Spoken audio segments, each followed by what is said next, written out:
মদ্যপান, ধূমপান ও মাদক সেবন স্বাস্থ্যের পক্ষে ক্ষতিকারক। আজকের গল্পটি ভালো লাগলে সবাই লাইক, শেয়ার করবেন এবং গল্পটি কেমন লাগলো কমেন্ট বক্সে নিজের মতামত জানাতে ভুলবেন না। কিন্তু চ্যানেলে নতুন হলে সাবস্ক্রাইব করে দেবেন। তাহলে শুরু করা যাক।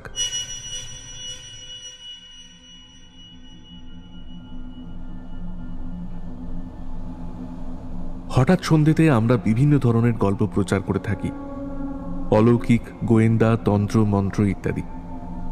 অলৌকিক গল্পের আবহে আমরা দেখেছি সেখানে তন্ত্র, মন্ত্র, ঝাড়ফুঁক, কালা জাদু ইত্যাদির ব্যবহার হয়ে থাকে। লেখক তার গল্পের রোমাঞ্চকর আবহ সৃষ্টির জন্যই এইগুলির ব্যবহার করে থাকেন। হঠাৎ সন্ধে কোনো কুসংস্কারকে প্রশ্রয় দেয় না। আমাদের সমস্ত শ্রোতা বন্ধুদের কাছে নিবেদন, অনুগ্রহ করে গল্প শোনার আনন্দে এই গল্পগুলি গ্রহণ করুন। হঠাৎ সন্ধ্যেতে পূর্বে আপনারা তারানাথ তান্ত্রিকের গল্প শুনেছেন। আজ আপনাদের ভালোবাসায় আবার ফিরেছে তারানাথ। আজ আপনি শুনবেন বিভূতিভূষণ বন্দ্যোপাধ্যায় ও তারাদাস বন্দ্যোপাধ্যায়ের অমর সৃষ্টি তারানাথ চরিত্রকে ঘিরে তারানাথ তান্ত্রিক ফ্যানফিকশন, তারানাথ তান্ত্রিক ও মাসানির ভয়। আজকের গল্প পাঠে এবং গল্পের সূত্রধার আমি দেবাঞ্জন। গল্পটির কলমে অনিক চক্রবর্তী, প্রধান চরিত্রে তারানাথ। শুরু হচ্ছে আজকের নিবেদন, তারানাথ তান্ত্রিক ও মাসানির ভয়।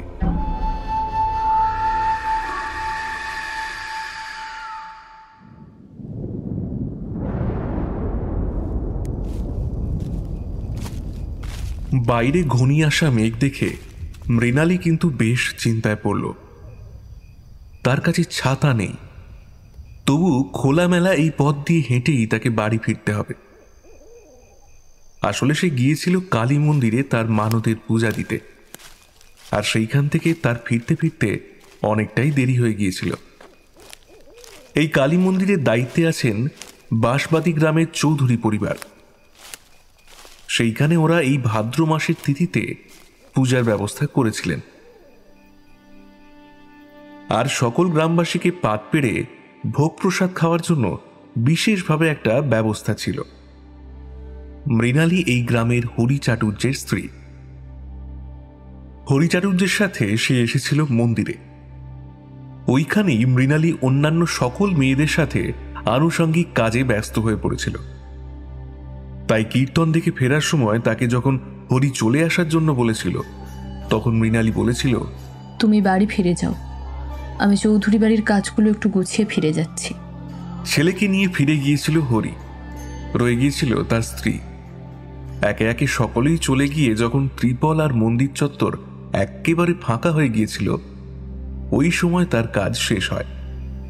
পালাগানের সকলকে থাকার জন্য চৌধুরী মশাই আলাদা ব্যবস্থা করেছিলেন, আর শুধু তাই নয়, ওইখানেই খাওয়ার ব্যবস্থাও করে দিয়েছিলেন। পরিবেশনার কাজে অন্যান্য মেয়েদের সাথেই ছিল হরির স্ত্রী। ফলেই সে যখন বাড়ি ফেরার উদ্দেশ্যে বাইরে বেরিয়ে আসে, তখন গভীর রাত্রি হয়ে গিয়েছে বলা চলে। তার বাড়ি অবশ্য খুব একটা বেশি দূর নয়, তবু একলা মেয়ে মানুষ তো, চলার মতো সঙ্গী যদি না জোটে সেই কারণে সে একলাই যাবে বলে স্থির করেছিল। অন্য মেয়েরা থাকে গ্রামের পশ্চিমে, কিন্তু তার বাড়িটাই শ্মশানের পথ দিয়ে আর কিছুটা, অর্থাৎ উত্তর পশ্চিম কোণে। মেঠো পথের ওপর দিয়ে চলার সময় তার বেশ এইবার গাটা ছমছম করে উঠল। তেষ্টায় তার গলাটাও শুকিয়ে গিয়েছিল। তারপর মাথার উপর যখন শুনল মেঘের গুরু গুরু শব্দ, তখন আকাশের দিকে মুখ তুলে বলে উঠল, এরে, বৃষ্টি যদি নেমে আসে তাহলে তো খুব সমস্যা হয়ে যাবে। এদিকে আবার জল তেষ্টা পেয়েছে, যদি কোথাও জল পাওয়া যায় তাহলে খুব ভালো হয়।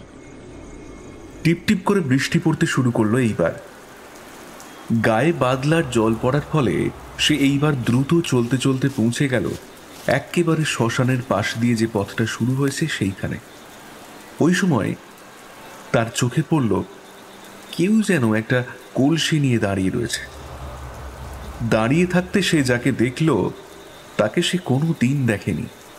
কাঁধে কলসি নিয়ে দাঁড়িয়ে থাকা ওই মেয়েটা ঠিক তারই বয়সী। উভয়ের মধ্যে দৃষ্টি বিনিময় হতেই ওই মেয়েটা এবার তাকে হাতছানি দিয়ে ডাকতে শুরু করলো। অবশ্য হাতছানি দিয়েই ডাকছিল, কিন্তু কোনো আহ্বান সূচক কথা বেরোচ্ছিল না। সাথে একটা সঙ্গী পাওয়া যাবে ভেবে মৃণালী নিজেও এবার চলে গেল তার কাছে। একটা চালা ঘর, যেইখানে শ্মশান বন্ধুরা এসে দাঁড়িয়ে থাকে বৃষ্টি বাদলার মধ্যে, সেইখানে তাকে দেখে মৃণালী বেশ অবাক হয়ে গেল। সে তাকে শুধালো, কে গো তুমি? এত রাতে তোমার এইখানে একা দাঁড়িয়ে থাকতে ভয় করছে না? এইবার ওই মেয়েটার গলায় কথা ফুটে উঠল। সে বলল, আমি এখানে এসেছিলাম আমার স্বামীর সাথে। সে বলল যে আসছে খানিক পরেই, কিন্তু আমাকে এখানে দাঁড় করিয়ে রেখে কই যে চলে গেল সেটা জানি না। সে কখন থেকে কাকে কলসি নিয়ে দাঁড়িয়ে আছি। তোমার ওই কলসিতে কি পানের জল আছে গো? আমার না বেশ জল তেষ্টা পেয়েছে। যদি কিছু না মনে করো তাহলে আমাকে একটু জল পান করাতে পারবে? হ্যাঁ হ্যাঁ, কেন পারবো না। তুমি এক কাজ করো, তোমার হাতটা অঞ্জলি করে রাখো, আমি কলসি থেকে জল ঢেলে দিচ্ছি, তারপর প্রাণ ভরে পান করো। মেয়েটির কথা মতোই কাজ করল মৃণালী। সে অঞ্জলি ভরে তরলটা হাতে নিয়ে তারপর পান করতে লাগলো। আর ওই সময় তার মাথাটা কেমন যেন ঘুরতে লাগলো। এইবার ওই মেয়েটা তাকে বলে উঠল যে আমার সাথে চলো, আমি তোমাকে পৌঁছে দিচ্ছি বাড়ির পথে। এইটা শ্মশানের পথ, বুঝতে পারছো তো? মৃণালী কিন্তু এইবার তার কথা মতোই সম্মত। তার কেমন যেন ঘোর লেগেছে। সে ধীরভাবে চলতে শুরু করলো তার পিছনে। আর আধারে ওই মেয়েটা তাকে নিয়ে চলল শ্মশানের গভীরে। ভিতর থেকে ভেসে আসছিল একটা মন্ত্রধ্বনি। ওই মন্ত্রধ্বনি শুনে এইবার মৃণালী বলে উঠল, আমরা ঠিক কই যাচ্ছি? আমাদের বললে না তো। এইটা তো মনে হচ্ছে গ্রামের পথ নয়। তাহলে কই নিয়ে যাচ্ছ? মেয়েটা কোনো কথার উত্তর দিল না, বরং সে তাকে আগের মতো হাতছানি দিয়ে ডাকতে লাগলো। আর ওই ডাকের প্রতি সাড়া দিয়ে সেও চলতে শুরু করলো। মন্ত্রধ্বনিটা যেই দিক থেকে ভেসে আসছিল ওই দিকে কোনো মানুষ নেই। একটা ছোট আটচালার মন্দির মতো জায়গায় বসে আছে একজন ব্যক্তি। সে তার সামনে একটা শিলামূর্তিকে জবার মালা পরিয়ে পূজা করছিল। এইবার সে দুজনকে আসতে দেখে তার মুখে হাসি ফুটে উঠল। সে হো হো করে হেসে উঠে বলল, এনেছিস? বাহ, খুব ভালো করেছিস। এইখানে বসিয়ে দে, আমি ওকে দিয়ে আমার সাধনাটা সম্পূর্ণ করব। কেউ আমার রোজ থেকে রেহাই পাবে না। গম্ভীর স্বরের ওই অট্টহাসির সাথেই মৃণালীর পাশে কলসি কাঁধে দাঁড়িয়ে থাকা ওই মেয়েটাও বিদ্রুপের হাসি হেসে উঠল।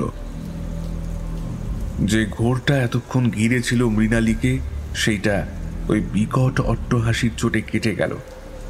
আর সে নিজের হুঁশ ফিরে পেয়ে তাকিয়ে দেখল ভালো করে। সে স্পষ্ট দেখতে পেল যে সে দাঁড়িয়ে আছে একটা শ্মশানের জ্বলন্ত চিতার সামনে। সেইখানে তার সামনে জ্বলন্ত দৃষ্টি নিয়ে দাঁড়িয়ে আছে দুইজন। লাল রঙের বস্ত্র পরে যে ব্যক্তিটা দাঁড়িয়েছিল তাকে দেখেই বুকটা ধড়াস করে উঠল তার। সেইবার বলে উঠল, এ কি? আমাকে কই নিয়ে এসেছো তুমি? কথাটা বলেই সে পাশেই দাঁড়িয়ে থাকা মেয়েটার দিকে চাইল, কিন্তু তখনও তার মুখ ভালো করে দেখা যাচ্ছিল না। আকাশে এইবার ঘন মেঘ ঘনিয়ে এসেছে। বজ্রপাত হলো হঠাৎ করেই। আর ওই বিদ্যুতের আলোতেই সে দেখতে পেল যে তার পাশে দাঁড়িয়ে থাকা ওই সাধারণ অচেনা মেয়েটার রূপ কেমন যেন পরিবর্তন হয়ে যাচ্ছে। তার গলায় একটা ফাঁসের দড়ি দিয়ে বাঁধা, চোখ দুটি ঠিকরে বেরিয়ে আসছে, আর চোখের কোণ থেকে জল বেরুবার বদলে বেরিয়ে আসছে রক্ত। মাথার বাঁধা খোপা এইবার নিজের থেকেই এলো হয়ে পিঠের ওপর পড়ল। তারপর তার ঠোঁটের কোণ থেকে বেরিয়ে এলো একজোড়া সদন্ত। সেই ব্যক্তির পানে তাকিয়ে ওই পেতনিটা বলে উঠল, আমি এনেছি ধরে, এইবার আমার কথা রাখতে হবে তোকে। দে দে, আমি আবার নতুন শরীর ধারণ করতে চাই। ওই তান্ত্রিক গোছের ব্যক্তিটি ইতিমধ্যেই চেপে বসেছিল চিতার উপর। সেইখানেই বসে সে বিড়বিড় করে কিসব দুর্বোধ্য মন্ত্রপাঠ শুরু করে দিয়েছিল। ওই মন্ত্রতে ধীরে ধীরে জেগে উঠছিল শ্মশানের আশপাশ। মেয়েটা কিন্তু নিজেকে অনুকূল পরিবেশের মধ্যে নিরাপদ না মনে করে সেইখান থেকে দৌড়ে পালাবার চেষ্টা করতেই মাটি থেকে বেরিয়ে এলো কয়েক জোড়া হাত। আর ওই হাত জোড়া তাকে ধরতেই সে পড়ল মাটির বুকে মুখ থুবড়ে। মেয়েটা এইবার কাটা মাছের মতোই ছটফট করতে শুরু করলো। আর ওই তান্ত্রিক নিজের স্থান ত্যাগ না করেই বলে উঠল, এখান থেকে আমি তোকে যেতে দেব না। হরির অবস্থা আমি খারাপ করব, তবেই আমি দিগম্বর তান্ত্রিক। অনেক অপমান সহ্য করেছি, কিন্তু না, এইবার তোর সময় ঘনিয়ে এসেছে। এই কথা শুনে নিজের চোখের জল ধরে রাখতে পারল না মৃণালী। তার চোখের সামনে একবার ভেসে উঠল তার ছোট 5 বছরের সন্তানের মুখটা আর তার স্বামী। সে এইবার 2 হাত জোর করে অশ্রুসিক্ত কণ্ঠে বলে উঠল, আমাকে আমাকে ছেড়ে দাও। আমি স্বামী সন্তান নিয়ে বাস করি। আমার ছেলে আমাকে ছাড়া কিছুই বোঝে না। তোমার কি ওইটুকু দুধের শিশুর জন্য মায়াও হয় না? পাষণ্ড মানুষ। তান্ত্রিক ওই কটূক্তি বিন্দু মাত্র নিজের কানে তুলল না, বরং নিজের কাছে রাখা ছুরি দিয়ে বুড়ো আঙুলের ডগার কিছুটা কেটে তারপর নিঃসৃত রক্ত কিছুটা মাটিতে ফেলে একটা গুঁড়ো যেই না ফেলল মৃণালীর ওপর, ওই সময়ই তার মধ্যেকার সমস্ত চঞ্চলতা হ্রাস পেতে শুরু করল। এইবার ওই তান্ত্রিক কি একটা ইঙ্গিত দিল, আর অদূরে দাঁড়িয়ে থাকা ওই পেতনিটা ধীরে ধীরে এসে তার উপর তার ধারালো নখ ঢুকিয়ে তাকে হত্যা করল নিষ্ঠুরভাবে। তার মৃতদেহটা নিয়ে তান্ত্রিক কিছু একটা ক্রিয়া করতেই ওই পেতনি তার দেহের মধ্যে কালো ধোঁয়ার রূপ নিয়ে প্রবেশ করল। মাটি থেকে উঠে দাঁড়ালো আবার মৃণালী। তখন তার চোখের মণি দুটি টকটকে লাল বর্ণের। তান্ত্রিক এইবার তাকে বলল, কে তুই? তুই কি মৃণালী? না, আমি মৃণালী নই, আমি কমলা। এইবার ওই তান্ত্রিক নিজের জায়গায় বসে থেকেই হো হো করে অট্টহাসি করে উঠল। তারপর বলে উঠল, এই তো আমি পেরেছি। আমার কাজে এবার কেউ বাধা দিতে পারবে না। তাহলে তুই যা, তুই হরিকে শেষ করে দে। এখন অমাবস্যা আসতে 1 পক্ষকাল বাকি, তার মধ্যেই আমি আমার কাজ শেষ করব। অমাবস্যা হলেই ওকে ধরে আমার কাছে নিয়ে আসবি। কথাটা বলতেই ওই মেয়েটা ঘাড়টা শুধু উপর নিচু করে নিয়ে সম্মতি জানালো। তারপর ঘনিয়ে আসা কুয়াশার মধ্যে ধীরে ধীরে অট্টহাসি করতে করতে মিলিয়ে গেল।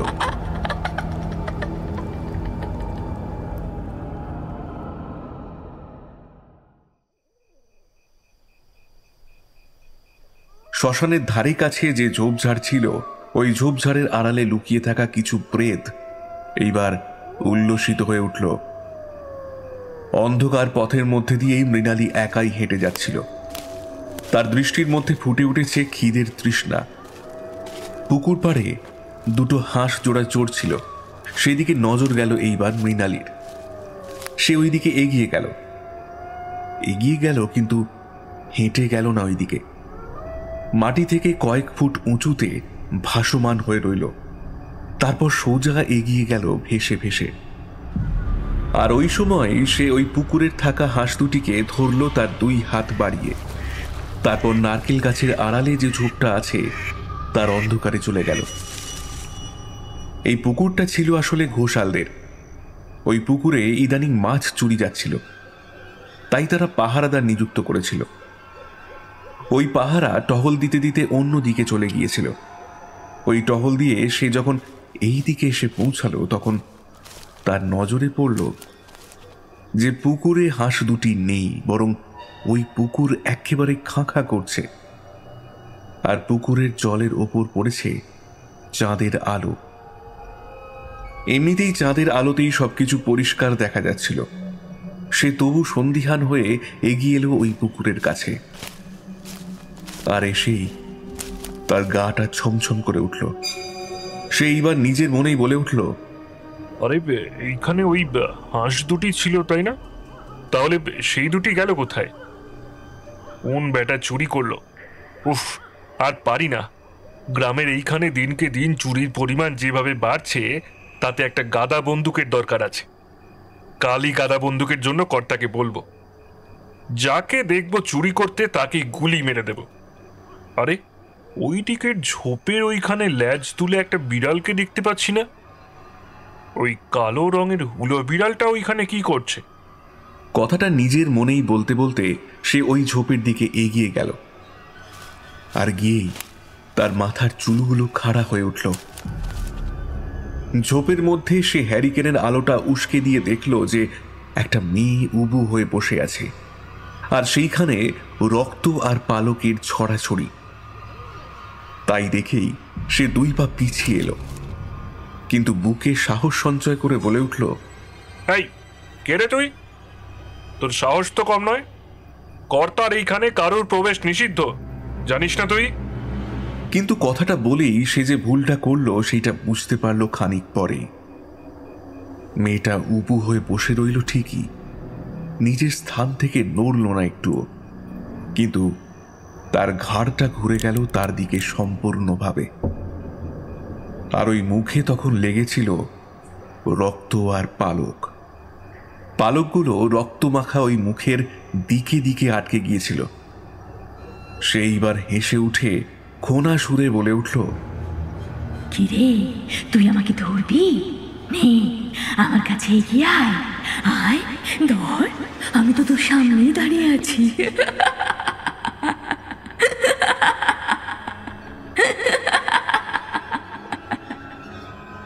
একটা উৎকট চিৎকার করে পালিয়ে যেতে গেল ওই লোকটা, কিন্তু সে পারল না। বরং তার চিৎকারটা দিকে দিকে ছড়িয়ে পড়ল।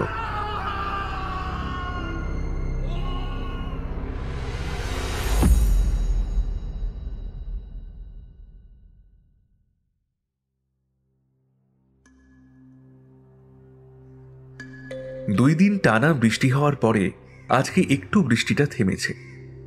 একঘেয়ে ঘরে বসে থাকার পরে আজকে যখন মেঘ কেটে সূর্যের আলো ফুটে পরিবেশটা ঝলমল হয়ে উঠল, তখন ধরে প্রাণ ফিরে পেলাম। দ্রুত একটা পাঞ্জাবি গলিয়ে দিয়ে আমি ছাতা নিয়েই বাইরে বেরিয়ে পড়লাম। বেরোতে যাচ্ছি, ওই সময় আমাকে আমার স্ত্রী পিছন থেকে ডেকে বলে উঠল, এই কি গো, কই চললে? এই যে একটু মঠ লেনে যাচ্ছি। বহুদিন তারানাথ দর্শন হয়নি। কেন, আবার ডাকলে কেন? না না, তেমন কিছু নয়, একটু বাজারটা করে নিয়ে এসো না ফিরে আসার সময়।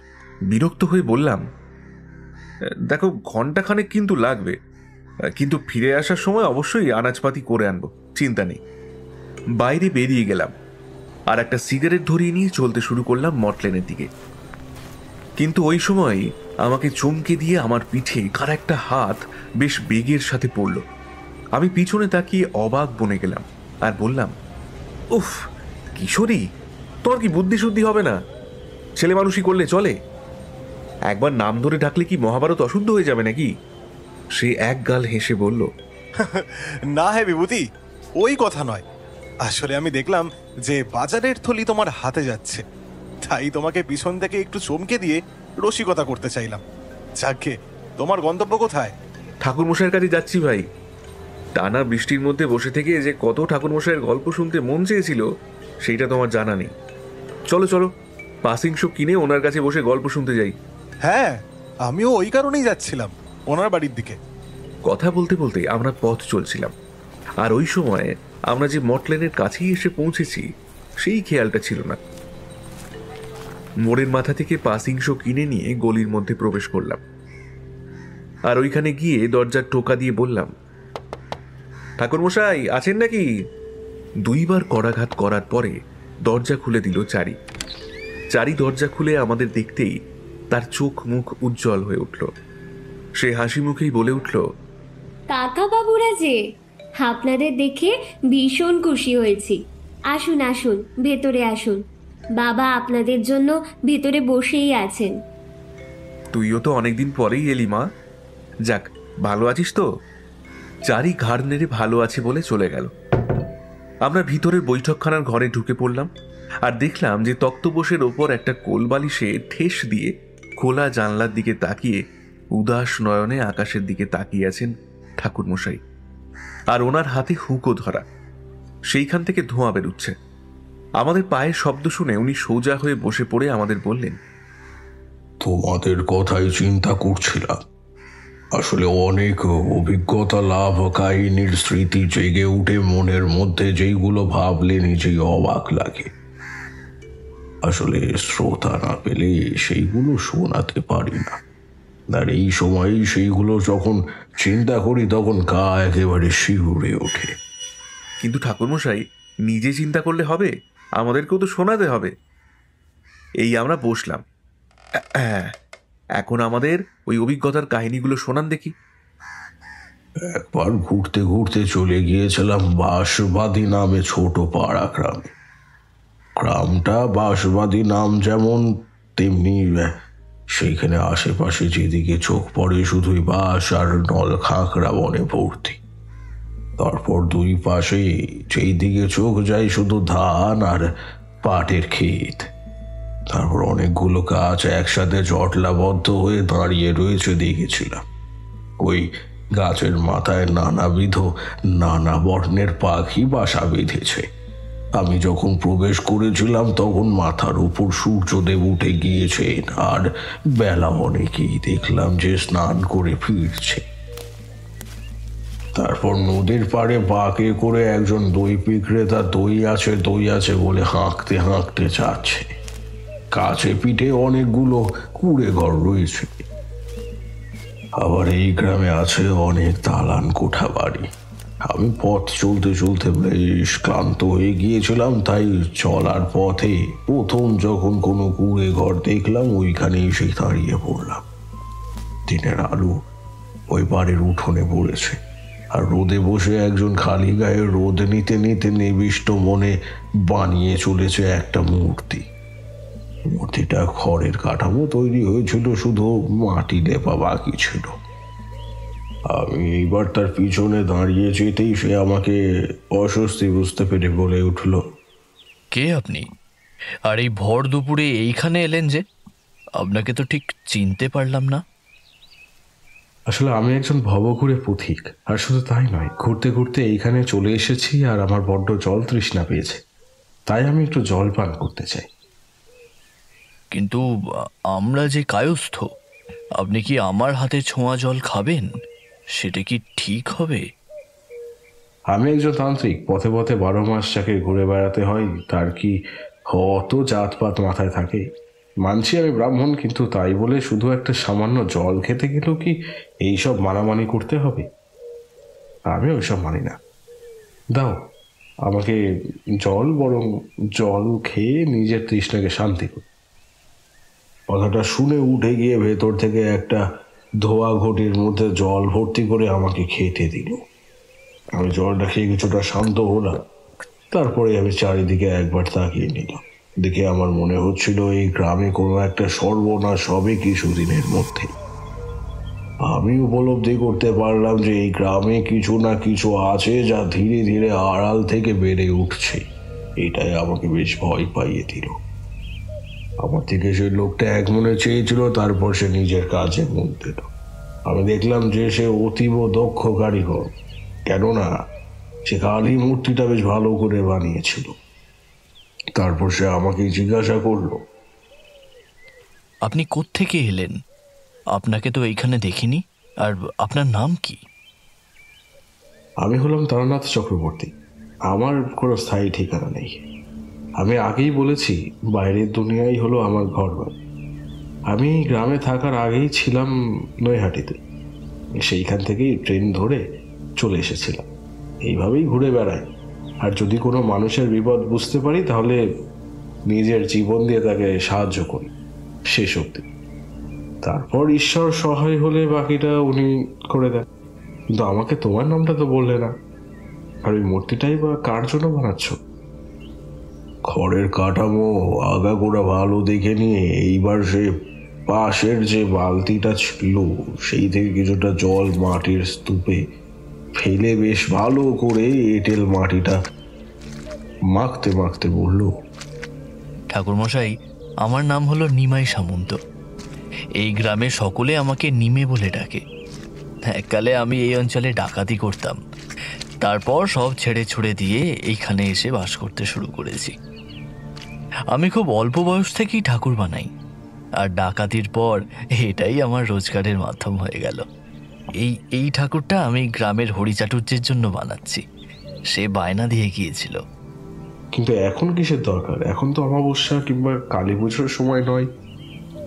আমার প্রশ্ন শুনে এইবার নিমাইয়ের মুখ শুকিয়ে গেল। সে মাথা নিচু করে নিজের কাজ করতে করতে বলল, কালী পূজা করতেই বলেছে ওই গুণিনটা। আসলে তার যে বড়ই বিপদ। এই তো কিছুদিন আগেই ঘোষালদের পুকুরে পাওয়া গিয়েছিল ওই মৃতদেহটা। কি বিভৎসভাবে যে মৃত্যুটা হয়েছিল সেটা যদি আপনি নিজের চোখে দেখতেন তাহলে আপনারও ভয় আত্মারাম খাঁচা ছাড়া হয়ে যেত। আমি এইবারে নিমাইয়ের কথায় সামান্য হেসে বলে উঠলাম, নিমাই, আমি আসলে পথি খাওয়ার সাথে সাথে তান্ত্রিক সাধক। আমাকে অনেক জায়গায় অর্থাৎ শ্মশানে মশানে ঘুরে বেড়াতে হয়, বেশি সময় কাটাতে হয়। আর আমি যেই শ্মশানে কাটিয়েছি নিজের জীবনের এই সিংহভাগ, সেইখানে ছিল এমন এক জাগ্রত কালী মন্দির, সেইখানে মরা না এলে পরে আবার মায়ের পুজো হতো না। মরার খুলিতে আমি নিজে শ্মশান কালীকে নিবেদন করেছি সুরা। তাই মৃতদেহ দেখার ভয় আমার নেই। তুমি আমাকে বলো যে কিভাবে এই ঘোষাল বাড়ির পুকুরে মারা গেল সেই পাহারাদার। আমার কথা শুনে এইবার নিমাই কেমন যেন অবাক হয়ে কাজ থামিয়ে তাকিয়ে রইল। আমি তার মনের ভাব আন্দাজ করতে পেরে হেসে বললাম, ভয় নেই, ভয় নেই, ও সব কিছু নয়। এমনি মাঝে মধ্যে আন্দাজ করতে পারি অনেক কিছু। তুমি বলো না, বলো বলো। ঠাকুরমশাই, সেই দিন রাতে আমি আমার কাজে মগ্ন ছিলাম। দেখতেই পাচ্ছেন আমার কাজের নমুনা। অনেকেই অগ্রিম বায়না দিয়ে যায় যে তাদের জন্য যেন মূর্তি বানিয়ে দিই। ওই দিন রাতে আমি আবার সদরগঞ্জে গিয়েছিলাম যাত্রা দেখতে। ওই কারণেই আমার ফিরতে কিছুটা দেরি হয়েছিল। ঘোষালদের পুকুরটা আমার বাড়ি থেকে কিছুটাই, আমার বাড়ি থেকে দেখাও যায় ওই পুকুরটা অস্পষ্টভাবে। আমার বউ দরজা খুলে দিয়ে আমাকে হাত মুখ ধোয়ার জন্য জল দিয়েছিল। গোয়াল ঘরের পাশেই পুঁই মাচার কাছে যে ফাঁকা জায়গাটা আছে, ওইখানে হাত মুখটা ধুচ্ছি। ওই সময়ই আকাশ বাতাস বিদীর্ণ করে ওই পাহারাদারের আর্তনাদ শুনতে পেলাম। আমি ওই সময় ভ্যাবাচ্যাকা খেয়ে যেই না একগাছা লাঠি নিয়ে বাইরে বেরুতে যাচ্ছি, ঠাকুরমশাই, ওই সময় আমার বউ এসে আমার হাত চেপে ধরে বলল, এই নিশুতি রাতে কোথায় যাচ্ছ? কেন, তুমি শুনতে পেলে না? ওইখানে ঘোষালদের পাহারাদারটা চিৎকার করে উঠল। সে নিশ্চয়ই কোনো বিপদে পড়েছে, সেইখানে তাকে সাহায্য করতে যাচ্ছি। না, তুমি যাবে না। তোমার বুকে অনেক সাহস আছে, কিন্তু এই রাতে আমি তোমাকে ওইখানে যেতে দেব না। আমার শীতের সিঁদুরটা এত তাড়াতাড়ি খোঁজাবার ইচ্ছা নেই। আমার দিব্যি রইল, যদি তুমি যাও ওইখানে তাহলে কিন্তু খুব খারাপ হবে। কালকে সকালে বরং গ্রামের সকলে দল বেঁধে যাবে। অগত্যা আর বাইরে যেতে পারলাম না। আমি ঘরের মধ্যে সমস্ত রাত্রিটা চিন্তা করেই কাটিয়ে দিলাম। কেননা ওই পাহারাদার বেশ শক্ত সামর্থ্য লোক, সহজে ভয় পায় না। ঘোষালরা আমাদের গ্রামে বেশ বিত্তশালী লোক। ঘোষালরা মাঝে মধ্যে তাকে নিয়ে অনেক কিছু কাজ করায়। একবার তো আমাদের গ্রামে একটা ষাঁড় খেপে গিয়েছিল, সে একা হাতেই তাকে ধরাশায়ী করেছিল। তাই তার মতো মানুষ ভয় পাবে, এটা খুবই অস্বাভাবিক বলে মনে হয়েছিল। কিন্তু গ্রামের কেউ বেরোয়নি দেখে আমার একা বেরোনো ঠিক হবে বলেই আমি বউয়ের কথায় সম্মত হয়েছিলাম। এই ঘটনাটা কবেকার? খুব বেশি দিন হবে না। চৌধুরীদের বাড়িতে কালী পূজার রাতেই ঘটেছে। ওই দিন ওনার বাড়িতে পুজো ছিল। গোটা গ্রাম সেইখানে মায়ের প্রসাদ ভক্ষণের জন্য গিয়েছিল। ওই দিনই ঘটেছে। পরের দিন সকালে উঠে আমি দাঁতন করছি, ওই সময় আমার পাশেই যে প্রতিবেশী থাকে কার্তিক, সে এসে আমাকে জানালো যে একটা সর্বনাশ ঘটে গিয়েছে। আমি যে ভয়টা পেয়েছি ওই ভয়টাই ঠিক হয়েছে। নিমের ডাঁটি দিয়ে দাঁতন করছিলাম, কিন্তু ওই কথা শুনে আমার আর দাঁড়ানো হলো না। কোনো ক্রমে কিছু একটা গলিয়েই ছুট মারলাম ওই পুকুরের দিকে। আর ওইখানে গিয়ে দেখতে পেলাম যে আমার পৌঁছাবার আগে অনেকেই এসে দাঁড়িয়েছে। অনেক জল্পনা কল্পনা শুরু হয়েছে। মোড়ল মশাই সবার আগেই ওখানে দাঁড়িয়েছিলেন। আমি কি জিজ্ঞাসা করলাম যে কি হয়েছে মোড়ল মশাই? উনি আমার দিকে তাকিয়ে বললেন, আরে নিমাই, তুমি কি কিছু শুনতে পেয়েছিলে কালকে রাতে? এই পুকুরটা তো তোমার বাড়ির একদম সামনেই। তোমার কি কিছু কানে ঢুকেছিল? হ্যাঁ মোড়ল মশাই, আমি শুনেছিলাম একটা চিৎকার, কিন্তু কার কি হয়েছে? উনি আমাকে মুখে কিছুই উত্তর দিলেন না, বরং ভিড়টা সরিয়ে আমাকে দেখালেন একটা মৃতদেহ। ওই মৃতদেহটা দেখেই আমি চমকে উঠলাম। ঘাড়টা একেবারে ঘুরিয়ে বেঁকিয়ে দিয়েছে কেউ। আর ওই মৃতদেহটা সত্যিই তারই, অর্থাৎ ওই পাহারাদারেরই। কিন্তু তার দেহটা ভিজে ছিল সম্পূর্ণ। ঘাড় ঘোরানো অবস্থায় ওই মৃতদেহের চোখ দুটো খোলা ছিল, আর আর মুখটা হাঁ করা ছিল। খোলা মুখের উপর মাছি ভনভন করছিল। আরেকটা জিনিস দেখলাম যে ঝোপের কাছে কিছু পালক পড়ে আছে, আর রক্ত মাখামাখি ওই পালকে। দেখে আমার গতিক সুবিধা বলে মনে হলো না। আমি একবার ওই জলাশয়ের দিকে চাইলাম, আর দেখতে পেলাম যে ওইখানে সেই হাঁস জোড়া আর নেই। কিন্তু স্পষ্ট মনে আছে যে ওই জলের ওপর এক জোড়া হাঁস সর্বদাই ভেসে থাকতো। কতবারই না মাঠ থেকে ফেরার পথে দেখেছি, কিন্তু এদের এই দশা করলো কে? এবার আমি দেখলাম যে নারকেল গাছের গুঁড়ির পিঠে ঠেস দিয়ে একটা ছেলে, ওই 15 বছর বয়স হবে খুব বেশি হলে, সে ভয় পেয়ে গুটিসুটি মেরে বসে আছে, তার মুখটা নিচের দিকে। সেইটা দেখেই আমার বিস্ময় জন্মালো। মোড়ল মশাইকে জিজ্ঞাসা করলাম, আচ্ছা এটা তো হাড়ু, সে এইখানে কি করছে? হাড়ুকে? আমি নিমাইকে জিজ্ঞাসা করলাম। প্রশ্ন শুনে নিমাই বলল, ঠাকুরমশাই, হাড়ু হলো গিয়ে পাহারাদারের ছেলে। পাহারাদারের নাম সুরেশ মণ্ডল। সুরেশ নিজের স্ত্রীপুত্র নিয়ে ঘোষাল বাড়ির নিচের তলায় একটা ঘর দখল করে তাদের আনুগত্যেই থাকত। মাইনের সাথে খোরাকি পেত। তার ছেলে ওইভাবে ভয় পেয়ে আছে দেখে আমি মোড়ল মশাইকে প্রশ্নটা করেছিলাম। মোড়ল মশাই এইবার বিরক্ত হয়ে আমাকে বললেন, আমিও ওই কথাই ভাবছি। বেটা কখন থেকে জিজ্ঞাসা করছি গায়ের লোক। দেখো, তুমি যদি কিছু কথা বলতে পারো তাহলে তো খুব ভালোই হয়। আমি ভিড় ঠেলে একবার কাছে এগিয়ে গেলাম তার, আর জিজ্ঞাসা করলাম, এই হাড়ু, কি হয়েছে রে তোর? এইভাবে ভয় পেয়ে বসে আছিস কেন? যদি কিছু জানিস তো বল। আর তোর বাবাকে এইভাবে কে মেরেছে কিছু জানিস? অনেকবার জিজ্ঞাসা করার পর তার কণ্ঠ থেকে কথা বেরিয়ে এলো। সে আড়ষ্ট কণ্ঠে বলল, ঘটনাটা কালকে রাতের। আমি বাবাকে বলেছিলাম যে বাবা যাত্রা দেখতে যাব, কিন্তু বাবা কাজের অজুহাত দেখিয়ে আমাদের কথা না শুনেই বেরিয়ে যাচ্ছিল। ওই সময় সদর দরজার ওপরে টাঙিয়ে রাখা লোহার খাঁড়াটা পড়ল বাবার একেবারে সামনেই। ওইটা ছিল সত্যিকারের লোহার খাঁড়া। প্রতি বছর ওই খাঁড়া দিয়েই মায়ের সামনে বলি কাঠে পাঁঠা বলি হয়। আবার ওই খাঁড়াটার কাজ শেষ হয়ে গেলে পরে সেটা বাবার জিম্মায় রেখে দেওয়া হতো। বড় কর্তারা ওই খাঁড়াটা মাকে প্রদান করেছিল, আর বড় কর্তারা আমার বাবাকে খুব বিশ্বাস করত। যাই হোক, ওই খাঁড়াটা বাবার সামনে পড়ে গেলে পরে আমি আর আমার মা খুব ভয় পেয়ে যাই। ওই খাঁড়াটা ঠিক চলার পথেই বাধা স্বরূপ পড়ে যাওয়ার ফলে মা বাবাকে বলে উঠল, আজকে আর যেতে হবে না, ছেড়ে দাও যখন বাধা পড়লো। কিন্তু বাবা কিছুই শুনলেন না, সোজা পথ দিয়ে বেরিয়ে গেলেন। আমরা ভয়ে স্তিমিত হয়েছিলাম। অনেক রাতে শুয়ে আছি দরজা ভেজিয়ে, ওই সময় দরজাটা হাট করে খুলে গেল।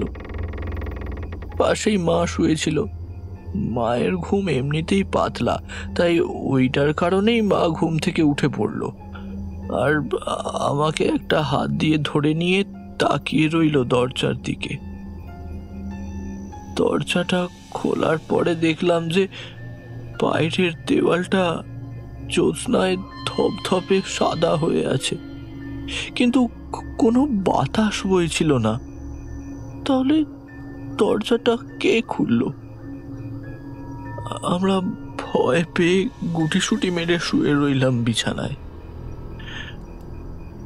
মা এবার ভয় পেয়ে জিজ্ঞাসা করে উঠল, কে কে কে ওইখানে?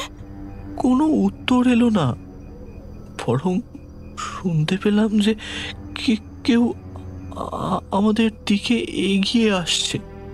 এবার হ্যারিকেনটা মা ধরিয়ে আর সেইটা তুলে চারিদিকে দেখতে শুরু করলো। দেখেই বুঝতে পারলো যে ঘরের মধ্যে কেউ নেই, বরং আমাদের খাটের কাছে কিভাবে যে রক্ত এলো সেটা বুঝতে পারলাম না। এক সময় মনে হলো যে আমাদের খাটটা শূন্যে কয়েক ধাপ উঠে গিয়ে ঘুরতে শুরু করেছে। ওই অবস্থায় ভয় পেয়ে আর কিছুই দেখার সুযোগ ছিল না, তাই জ্ঞান হারিয়ে ফেললাম। কিন্তু সবার আগে আমার ঘুমটাই ভাঙলো। দেখলাম যে মায়ের জ্ঞান ফেরেনি। তাই আমার সন্দেহ হওয়ার দরুন আমি সকাল সকাল এইখানে এসে জোরে জোরে বাবাকে ডাকতে লাগলাম, কিন্তু খুঁজেই পাচ্ছিলাম না। ওই সময় দেখলাম একটা শিয়াল পুকুর থেকে কিছু একটা টেনে টেনে বার করছে। আমার সন্দেহ হওয়ার ফলে আমি তাকে তাড়িয়ে দিয়ে আমি নিজেই ওটা বের করলাম, আর ওইটা দেখে আমার ভয় মুখ শুকিয়ে গেল। দেখলাম ওটা আমার বাবার মৃতদেহ।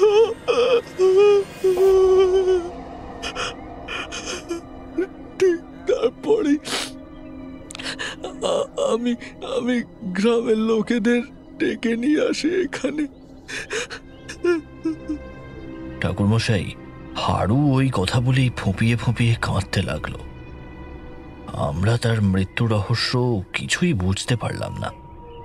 কিভাবে যে এটা হলো সেটা সত্যিই আমার জানা ছিল না। দাহ করা হয়েছিল কি? হ্যাঁ, তবে দ্রুত দিনের আলো থাকতে থাকতেই ওই কাজ সম্পূর্ণ করেছিলাম। নইলে শ্মশানে রাতের আঁধারে ঢুকতে খুব ভয় করে। আর শ্মশানের মধ্যে রাতের কথা তো ছেড়েই দিচ্ছি, ওইখানে দিনের বেলাতেই কেমন গাটা যেন ছমছম করে ওঠে। কথাটা শুনে আমি এইবার ভাবনায় পড়লাম, কিন্তু আমার মনের খচখচানিটা কিন্তু যায়নি। বারবার মনে হচ্ছিল যে এর নেপথ্যে কিছু একটা কারণ আছে, আর ও আসল কারণটা আমাকে খুঁজে বের করতেই হবে।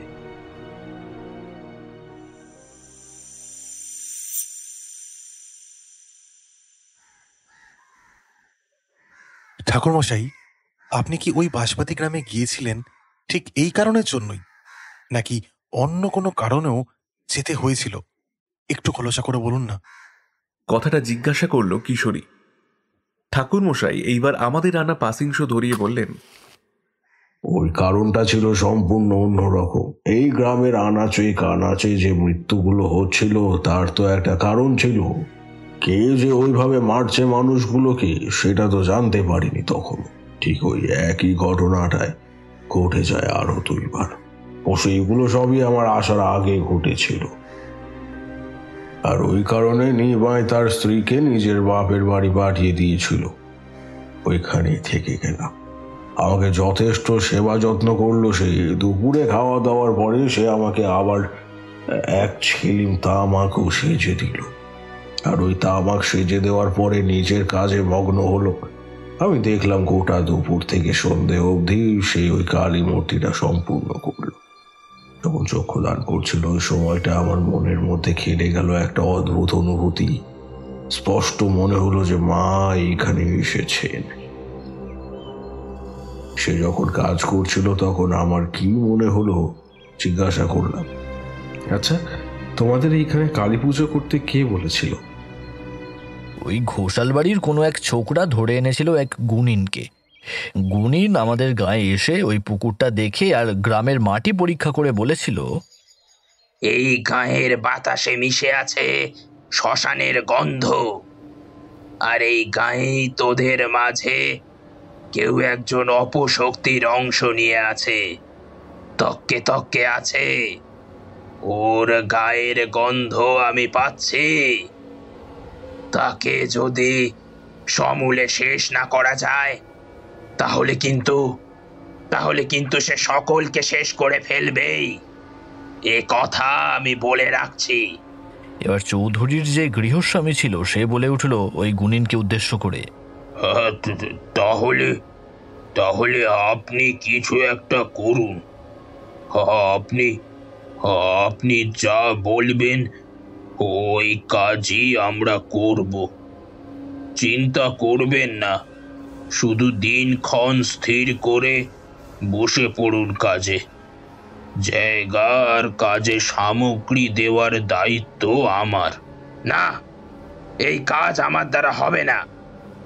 আমি কালো জাদু করি, কিন্তু আমার মধ্যে অত বড় মাপের শক্তির সাথে পেরে ওঠার ক্ষমতা নেই রে। এই গ্রামেই আসবে একটা তান্ত্রিক, ভালো তান্ত্রিক।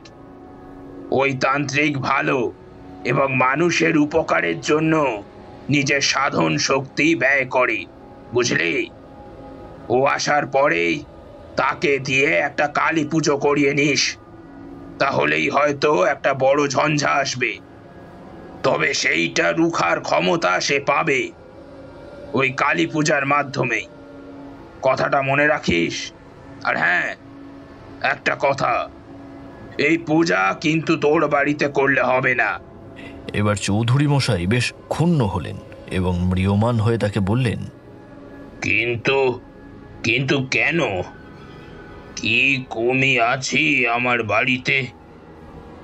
আলাদা ঠাকুর দালান আছে, এত সুন্দর পরিবেশ, এত লোকজন, সবকিছুই হাতের কাছে আছে। আমার এত প্রতিপত্তি আর অর্থ আছে, আর তার থেকেও বড় কথা এই যে আমার পূজার কাজে জোগাড় যন্ত্র করার মতো লোকবল আছে। তাহলে আপত্তি কোথায়? কথাটা শুনে এইবার গুণিন কিছুটা রুষ্ট হয়ে বললেন,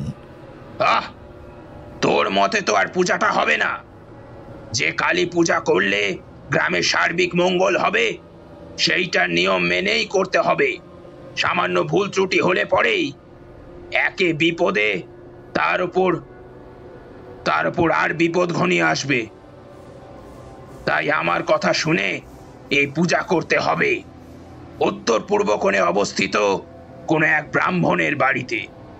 সেইখানে করবে ওই তান্ত্রিক এসে, তবেই ওইটা কার্যকরী হবে। আমি লিখে দিচ্ছি কেমন হবে ওই মূর্তিটার আদল, সেই অনুসারে বানাতে হবে। এইখানে কার বাড়ি উত্তর পূর্ব কোণে আছে? ভিড়ের মধ্যে একজন বলে উঠল, আমাদের হরিচাটুর্যের বাড়ি আছে উত্তর পূর্ব কোণে। তার বাড়ির মাথার উপর দিয়ে সূর্যদেবের প্রথম কিরণ পড়ে উঠোনে, আর উনি তো ব্রাহ্মণ মানুষ।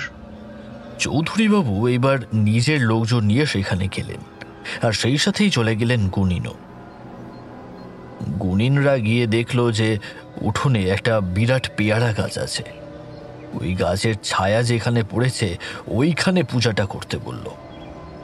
আর সেই মতো সেইখানে রেখে এলো একটা কাঠের টুকরো। ওই টুকরোটা মন্ত্রপুত করে রেখে দেওয়া হয়েছিল। একমাত্র সেই তান্ত্রিক যে এসেই ওই কাঠের টুকরো নিজের হাত দিয়ে সহজে তুলতে পারবে সে ওই পুজোটা করবে।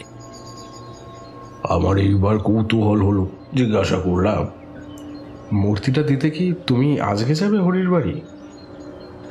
হ্যাঁ ঠাকুর মশাই, এই তো কাজ প্রায় সম্পূর্ণ শেষ হয়ে গিয়েছে। একটু দাঁড়ান, আমি ভেতর থেকে আসছি। আর এই মূর্তিতেই চাপানো রংটা একটু শুকিয়ে যেতে দিন, তারপর আমি গিয়ে দিয়ে আসবো। আর আপনি তখন আমার সাথেই যাবেন। নিমাইয়ের সাথে কথা বলতে বলতেই দেখলাম যে সূর্যদেব ডুবে যাচ্ছে, আর আকাশের পশ্চিম দিকটা কেমন যেন লাল রঙের আভা যুক্ত হয়ে গিয়েছিল। আমি এইবার দাওয়া থেকে বাইরে বেরিয়ে এলাম, আর দরজা চৌকাঠের বাইরে এসে দাঁড়াতেই শুনতে পেলাম আশেপাশের বাড়ি থেকে ভেসে আসছে শঙ্খধ্বনি আর ঘণ্টার ধ্বনি।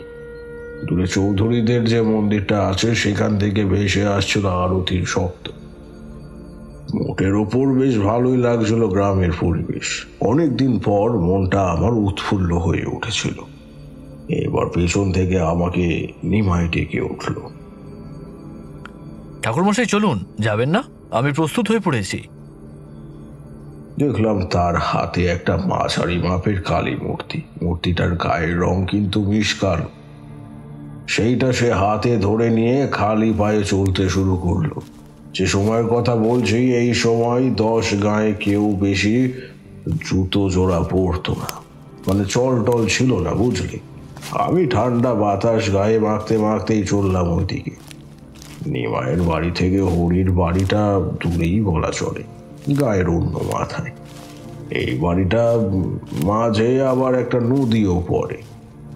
ওই নদীর পার করেই চলে যেতে হয়। নদীর ওপর একটা সাঁকো আছে।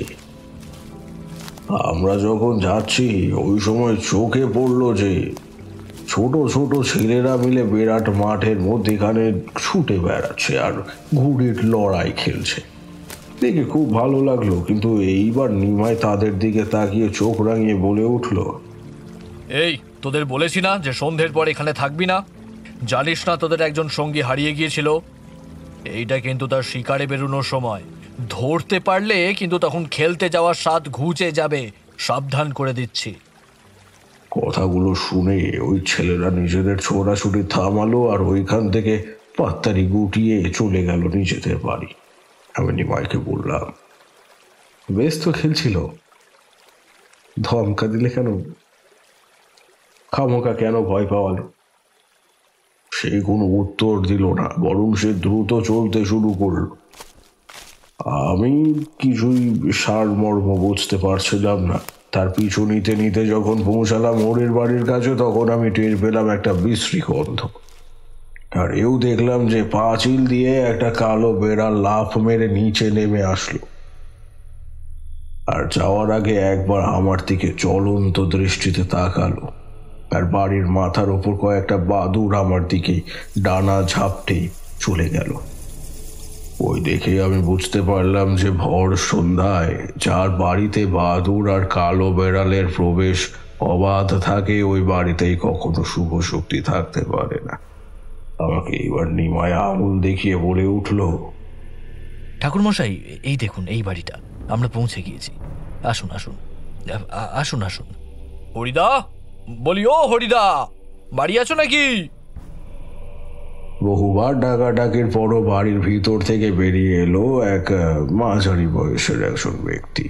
হাতে ধরে থাকা লণ্ঠনের আলোতে দেখতে পেয়েছিলাম যে তার চোখে কালি পড়েছে, দেহটা পাণ্ডুর বর্ণ হয়েছে আর শরীরটা ভেঙে পড়েছে। তার চোয়ালের হাড় বেরিয়ে এসেছে একেবারে। তার মুখের সমস্ত প্রাণ শক্তি যেন কেউ নেংড়ে নিয়েছে। লোকটি অতীব কষ্ট করে বাইরে এলে। তার পরনের পোশাক প্রায় চিহ্ন বলা চলে। ওই চিহ্ন পোশাকের মাঝে যেইখানে বুকের কাজটায় ছেঁড়া ছিল, ওইখানে আমি দেখতে পেয়েছিলাম একটা অদ্ভুত জিনিস, যা দেখে আমার বুকটা ধড়াস করে উঠল। আমি নিজের মনেই বলে উঠলাম, এই রে, যা দেখছি তো আর বেশি দিন নেই। হায় ঈশ্বর! আমার এই কথা শুনতে পেয়েছিলেন, আর তাই শুনে নিমাই নির্বাকভাবেই চেয়ে রইলেন আমার দিকে, কিন্তু তার চোখে ফুটে উঠেছে বিস্ময়। তখনই কোনো কথা বলল না, চুপ করে রইল। বরং সে বলে উঠল, হরিদা, তোমার কালিটা তৈরি হয়ে গিয়েছে, কিন্তু তোমার এই দশা কি করে হলো? শেষবার যখন তোমাকে দেখেছিলাম ওই সময় তো তোমার এমন শরীর ছিল না। তাহলে রাতারাতি ভেঙে গেল কি করে শরীর? সে কথা আর বলো না ভাই, নিজেই বুঝতে পারছি না। আচ্ছা আচ্ছা, তোমরা দরজার বাইরে দাঁড়িয়ে আছো কেন? ভিতরে আসো। কালীর মূর্তিটা আমাকে দাও তো নিমাই, ওইটা আমি নিজের সাথে নিয়ে ঘরে প্রবেশ করি। হ্যারিকেনের আলোটা উস্কে দিন তো হরিবাবু, আমি ভিতরে গিয়ে একবার দেখতে চাই বাড়ির ভিতরটা। আমার দিকে হরিবাবু একবার চাইলেন, তারপর কি যেন দেখলেন। ওনার চোখের ওই দুর্বল দৃষ্টি দেখতে পেয়েছিলাম। আমরা ভেতরে ওই কালী মূর্তি নিয়ে প্রবেশ করতেই ওই বাড়ির ভিতরে কেমন যেন পরিবেশ, একটা বিশ্রী সৃষ্টি হলো। বাড়ির মধ্যে পা দেওয়ার সাথে সাথেই ওই গোটা বাড়িটায় কেমন যেন থরথর করে কেঁপে উঠলো। আমি এইবার বেশ ভয় পেয়ে গেলাম, কেননা বাড়ির মধ্যে থেকে কেউ যেন নারী কণ্ঠে চিৎকার করে উঠলো আর হুঙ্কার দিয়ে বলল, চলে যা, চলে যা বলছি। এইখানে কালী মূর্তি নিয়ে কে এসেছে? আমি যে আর সহ্য করতে পারছি না, চলে যা, চলে যা বলছি। এই সময় বাড়ির মাথার উপরে মেঘ চিরে একটা লাল রঙের জ্যোতি উদ্ভাসিত হলো। ওই উদ্ভাসিত জ্যোতি থেকে বেরিয়ে এলো একটা ছায়া মূর্তি। ঠিক ছায়া মূর্তি নয়, বলা ভালো এমন একটা অস্তিত্ব যা বর্ণনা কেউ কোনোদিন শোনেনি। গুরুর মুখেই শুনেছিলাম এই অস্তিত্ব আছে এমন এক কথা। সে বাইরে বেরিয়ে এলো আর আমার দিকে এগিয়ে গেল, কিন্তু সে আমাকে কিছুই করতে পারলো না। আমি মায়ের পায়ে হাত রেখে প্রণাম করলাম, আর মায়ের সদ্য আঁকা ত্রিনয়ন থেকে বেরিয়ে এলো একটা জ্যোতি, আর ওই জ্যোতিটাই ঘিরে নিল অস্তিত্বকে, আর তাকে ঘিরে তৈরি করে দিল একটা ঘেরাটোপ। ওই ঘেরাটোপে বন্দী হয়ে সে নিজের হাত দিয়ে বারবার চেষ্টা করলো যাতে ওইখান থেকে বেরোতে পারে, কিন্তু না, ওই চেষ্টা ব্যর্থ হলো। আমি এইবার জোরে জোরে মন্ত্রপাঠ করলাম, হুং ফট স্বাহা। এইটা বলার সাথে সাথেই মায়ের ত্রিনয়নের ওই আলোটা দ্বিগুণ হারে তীব্র হলো, আর এক নিমেষে উঠোনটা আলোকিত হয়ে উঠল যেন। গাছপালাগুলো থরথর করে কাঁপতে লাগলো। ওই কথাটা দেখেই আমি এইবার বেশ অবাক হলাম। আমাকে কিছুই করতে হলো না, বরং আমার হাতে ধরে থাকা মা কালীর প্রতিমাটার থেকে অশুভ প্রভাবকে কাটাবার জন্য নিজে থেকে সব কিছু হচ্ছিল। এবার আমি দেখলাম হরিচাটুর্যের স্ত্রী এইবার এগিয়ে গেল, আর দরজাটা সে এগিয়ে আসার সাথে সাথে নিজে থেকেই খুলে গেল। আমি অন্ধকারের মধ্যে দেখতে পেয়েছিলাম একজোড়া জ্বলন্ত চোখ। ওই চোখের দৃষ্টি মোটেই ভালো নয়, বরং ওই দৃষ্টির মধ্যে ছিল একটা হিংস্রতা। সে যেই না এগিয়ে এলো, অমনি মায়ের চোখের থেকে একটা আলোক দ্যুতি ছুটে গেল, আর তার এগিয়ে আসার পথটা ঘিরে আগুনের একটা গণ্ডি নির্মাণ করলো। সে বারবার চেষ্টা করলো। আমি এইবার নিজের উপবৃত ধরে তার দিকে আর একটু এগিয়ে গেলাম, আর ক্রুদ্ধ কণ্ঠে বললাম, কে তুই? কে পাঠিয়েছে বল, নইলে কিন্তু তোর পরিণতি আরো খারাপ হবে, বলে ফেল। সে কিন্তু আমার কথায় মোটেও ঘাবড়ে গেল না। সে যে শক্তিশালী আত্মা সেইটা আমি বুঝতে পারলাম। সেইবার ওপরে উঠে ভাসতে লাগলো, তারপর সে চলে গেল সেইখানে পাত কুয়োটা ছিল সেইখানে। ওইখানে গিয়ে সে দাঁড়িয়ে পড়ল পাত কুয়োর কিনারে। আমি এবার মা কালীর ধ্যান মন্ত্রটা পড়তে শুরু করলাম বেশ ভালো করে, আর কূপ থেকে একটা দমকা বাতাসের ঝোঁক এসে ওই মেয়েটা ফেলে দিয়ে উঠোনে। আর এমন হলো যে পাশেই যে ভুঁই মাচাটা ছিল, ওইখান থেকে অলৌকিকভাবে ওইটা পুঁই মাচার লতাগুলোকে আঁকড়ে বেশ বৃদ্ধি হয়ে তার থেকে ছুটে গেল আর তাকে বেঁধে ফেলল। ওই মেয়েটা মাটিতে পড়ে এমনভাবে ছটফট করতে লাগলো যে সেই কথা তোমাকে বলে বোঝাতে আমি পারবো না। উদাহরণস্বরূপ বলা যায়, ছাগল বলি দেখেছো কখনো? ওই সময় বলির পরে ওই কাটা ছাগল ছটফট করে, ঠিক ওইভাবেই সে চিৎকার করে কেঁদে উঠে ছটফট করতে করতে মাটিতে গড়াগড়ি খেতে লাগলো। সে বলে উঠল স্বাভাবিক কণ্ঠে নিজের স্বামীর উদ্দেশ্যে, ওগো, তুমি এইবার আমাকে এইখান থেকে বাঁচাও গো। তোমার চোখের সামনে আমাকে ওই তান্ত্রিক এসে কষ্ট দিচ্ছে, আর তুমি আমাকে যে কিনা অগ্নিসাক্ষী করে বিয়ে করেছিলে সে চোখে তাকিয়ে চেয়ে চেয়ে দেখছো। তোমার কি মায়া দয়া নেই মনে? হ্যাঁ, নেই? একটুও মনের কোনো মায়া দয়া নেই? আমার কাছে আসো, দেখছো কি দূরে দাঁড়িয়ে? ওই কথা শুনে হরিবাবু এইবার দাঁড়িয়ে থাকতে পারলেন না। উনি উত্তেজিত হয়ে পড়লেন আর এগিয়ে গিয়ে নিজের স্ত্রীকে ধরতে চাইলেন। আমি প্রমাদ করলাম, দ্রুত এগিয়ে গেলাম এবং দূর থেকে চিৎকার করে বললাম, খবরদার যাবেন না। আপনার কি মনে হয় ও কি আপনার স্ত্রী? আপনি কি দেখতে পাচ্ছেন না আমার স্ত্রী মৃণালীকে কোন সাহসে আপনি কষ্ট দিচ্ছেন? অনেক সহ্য করেছি, এইবার আমি আপনাকে অস্ত্র প্রয়োগ করতে দেব না। আজকে এসপার নইলে ওসপার হবেই বলে দিচ্ছি। ওই দিক থেকে নিমাই এবার ছুটে গেল তার জন্য।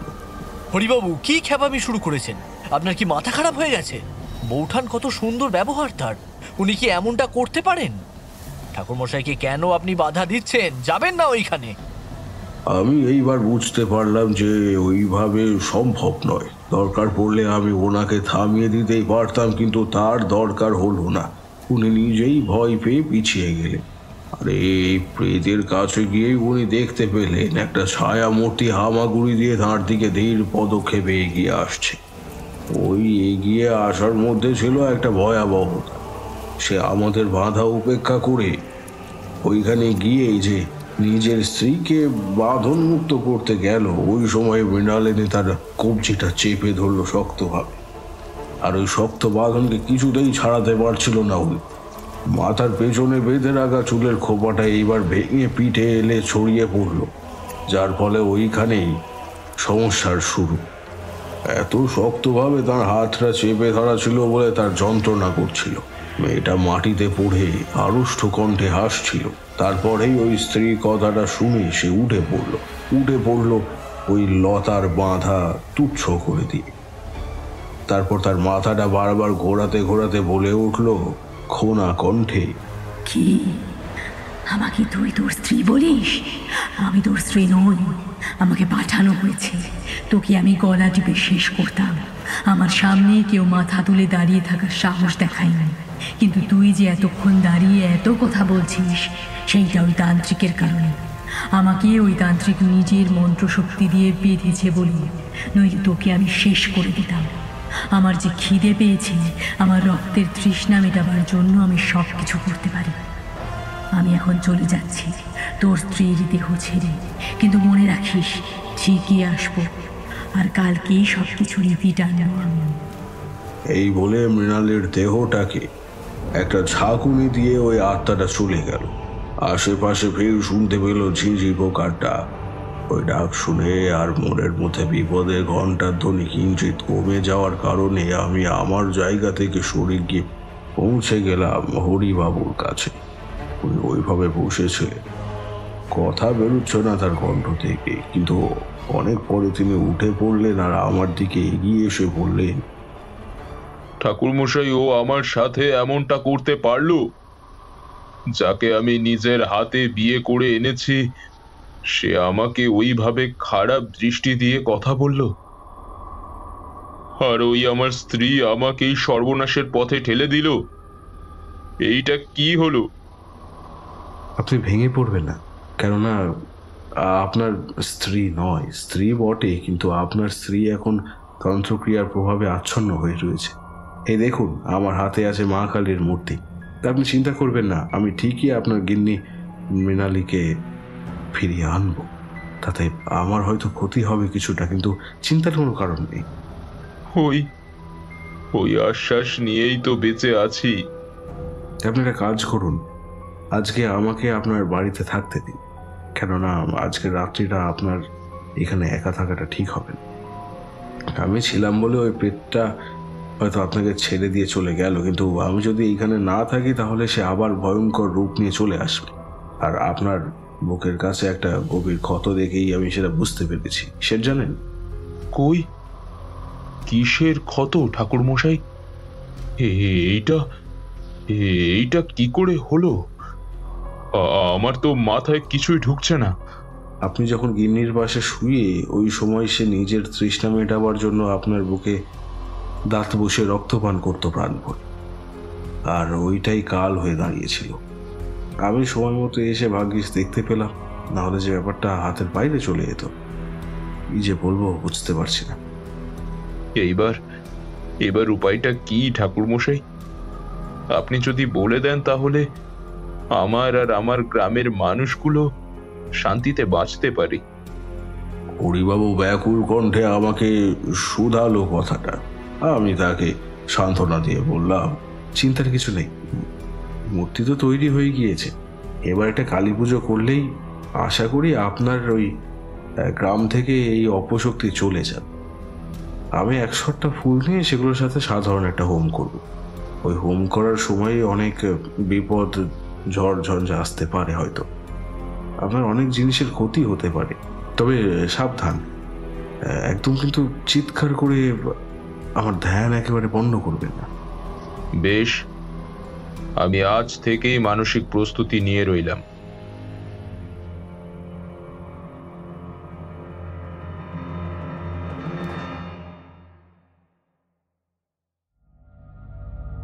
ওই দিনটা থেকে গেলাম হরিবাবুর বাড়িতে, তো ওইখানকার কিছুই খেলাম না। একটা তক্তা বসে শুয়ে পড়লাম, আর দাওয়ার এক কোণে একটা পিল সুজের ওপর তেলের প্রদীপ চালিয়ে দিলাম, আর মাকে একটা ছোট্ট জল চৌকির ওপরে লাল শালো পেতে রাখলাম। এইভাবেই গোটা রাত্রিটা বিনা উপদ্রবেই কেটে গেল। পরের দিন দিনের আলো ফোটার সাথে সাথে দোকান থেকে কিনে আনলো হরিবাবু। চৌধুরী মশাই দিনের বেলায় একবার ঢুঁ মেরে গিয়েছিলেন। উনি নিজের সমস্ত খরচ বহন করছিলেন মায়ের পুজোর জন্য। এইবার জিনিসপত্রগুলো আমি যখন মিলিয়ে রাখছি, একটা জায়গা ওই সময় কেউ যেন আমার কানে বলে উঠলো, তারানাথ, তুই কিন্তু ভুল করছিস। তোকে আমি কিছুতেই এই হোম ক্রিয়াতে সফল হতে দেব না। আমিও কমলা একবার যাকে ধরি তার জীবন নরক করে তুলি, কথাটা মনে রাখিস। কোনো শুভ শক্তি আমার কাছে ধূপে টিকবে না, বৃথা সময় নষ্ট করছিস। আমি বিশেষ পাত্তা না দিয়ে উঠোনের মাঝেই যজ্ঞকুণ্ডের ছক কাটতে থাকলাম।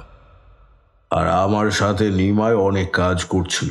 সে মাটি দিয়ে আমার বলে দেওয়া নির্দেশ অনুসারে এমন একটা কুণ্ড নির্মাণ করলো যে ওইটা হুবহু ওই রকম দেখতে হয়েছিল। সে যাই হোক, মায়ের মূর্তিটা হোমকুণ্ডের সামনে বানিয়ে দেওয়ার পরই যেই না আমি সন্ধ্যার দিকে হরিবাবুকে নিয়ে বসলাম, দেখলাম যে আকাশে যেটুকু আলো ছিল তার লেশ মাত্র নেই। রং ওইখানে সমস্যার সূত্রপাত হলো। বাতাসে বইতে শুরু করেছিল বিশ্রী একটা গন্ধ। আমি একসাথে গোটা প্যাকেটের ধূপ চালিয়ে দিলাম। সুগন্ধি ধূপের গন্ধে পরিবেশটা ভারী হয়ে উঠল, আর আমি একটা মন্ত্র পাঠ করতেই আগুনটা নিচে থেকেই চলে উঠল। আগুনের আভায় মাকে দেখতে পাচ্ছিলাম। আমি প্রাণ প্রতিষ্ঠা করে দিলাম, আর একটা জবা ফুল হরিবাবুর হাতে দিয়ে আমার ঠোঁট থেকে বেরোনো মন্ত্রগুলোর পুনরাবৃত্তি করতে।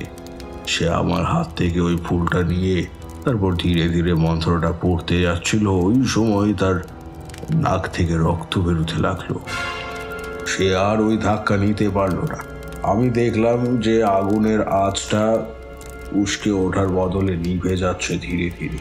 এবার আমি আমার পাশে রাখা একটা রক্তচন্দনের মালসা থেকে বুড়ো আঙুলে কিছুটা রক্তচন্দনের প্রলেপ নিয়ে সেটা ছিটিয়ে দিলাম আগুনের মধ্যে, এবং আবারও মায়ের প্রাণ প্রতিষ্ঠা মন্ত্র করলাম পাঠ। ব্যাস, ওইটাই আমার স্বাদ দিন। মায়ের মূর্তিটা কেমন যেন জীবন্ত বলে মনে হচ্ছিল। ওই মূর্তিটার তৃতীয় নয়ন থেকে একটা বিরাট আলোক জ্যোতিষপুঞ্জ ছড়িয়ে পড়ল উঠোন ঘিরে, আর শুনলাম একটা অতৃপ্ত আত্মার করুণ মর্মান্তিক ধ্বনি। দেখলাম যে সামনে যেইখানে আলোক বৃত্তটা অত্যাধিক প্রবল, ওইখানে একটা কালো রঙের ছায়ার সমস্ত সত্তাটা ধীরে ধীরে কাগজের টুকরোর মতন কুটি কুটি হয়ে বাতাসে মিলিয়ে গেল। আমি এইবার মনের মধ্যে শান্তি অনুভব করলাম, আর মাকে প্রণাম নিবেদন করলাম। আমি হাতে থাকা কমণ্ডলের জল কিছুটা ছিটিয়ে দিলাম হরিবাবুর মুখের ওপর। ঠিক তারপরেই সে উঠে পড়ে খুঁজতে শুরু করলো নিজের বউকে। তার বউ মাটিতেই পড়েছিল, কিন্তু তখন তার মধ্যে কোনো অস্বাভাবিকতাও ছিল না।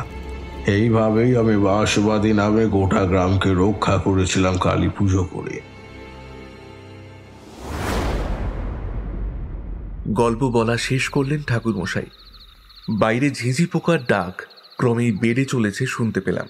বিদায় নেওয়ার আগে কিশোরী জিজ্ঞাসা করল, আচ্ছা ঠাকুরমশাই, ওই কালী পুজোটা কি তন্ত্রমতের পুজো ছিল? না না, ওই গুণীন সাধারণ কালী পূজার বর্ণনা যেমন দিয়েছিলেন ওই রকমই বৈদিক মতের পুজোই ছিল। আর গ্রাম থেকে চলে যাওয়ার সময় আমি হরি চাটুর্যকে বলেছিলাম যে সে যেন ওই মায়ের মূর্তি বিসর্জন না করে।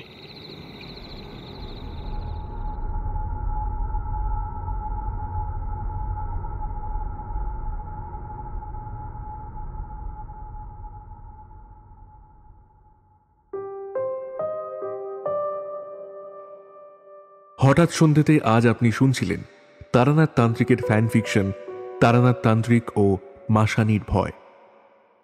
তারানাথের চরিত্রে প্রীতম, কিশোরীর চরিত্রে রৌনিক, এছাড়াও বিভিন্ন চরিত্রে প্রদ্যুৎ, কস্তুরী, রৌনক, বর্ণিশা এবং সৌভিক। গল্প পাঠ ও গল্পের সূত্রধার আমি দেবাঞ্জন। শব্দগ্রহণ ও ধ্বনি পরিকল্পনায় সায়র। Poster design Krishnendu.